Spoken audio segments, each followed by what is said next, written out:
চাই, ন্যায় চাই। এই স্লোগানেই উত্তাল হলো করুণাময়ী ও বিকাশ ভবনের চারপাশ। অবিলম্বে 50,000 শূন্য পদে নিয়োগের দাবিতে আজ পথে নামলেন 2022 সালের টেট উত্তীর্ণ চাকরি প্রার্থীরা।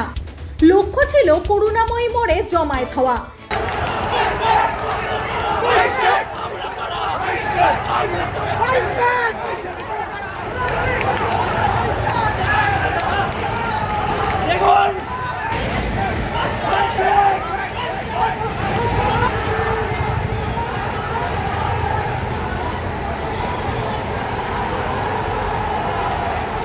কিন্তু তার আগেই তৈরি ছিল বিধাননগর পুলিশের কড়া পাহারা। সকাল থেকেই করুণাময়ী মেট্রো স্টেশনে কড়া নজরদারি।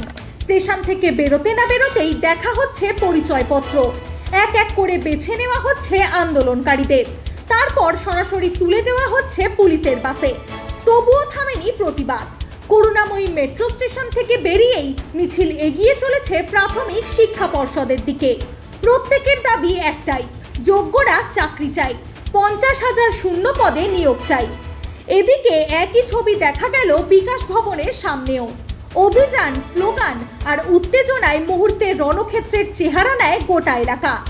আন্দোলনকারীদের সাফ কথা, যতই আটক করুন, দমন করুন, এই লড়াই চলবে, থামবে না। আমরা সবাই চাকরি না পাওয়া পর্যন্ত আন্দোলন চলবেই। এই উত্তপ্ত পরিবেশে একটাই প্রশ্ন, সরকার কি অবশেষে শূন্য পদে নিয়োগের রাস্তায় হাঁটবে, নাকি এই লড়াই আরো দীর্ঘ হবে? দেখতে থাকুন ট্রু নিউজ বাংলা।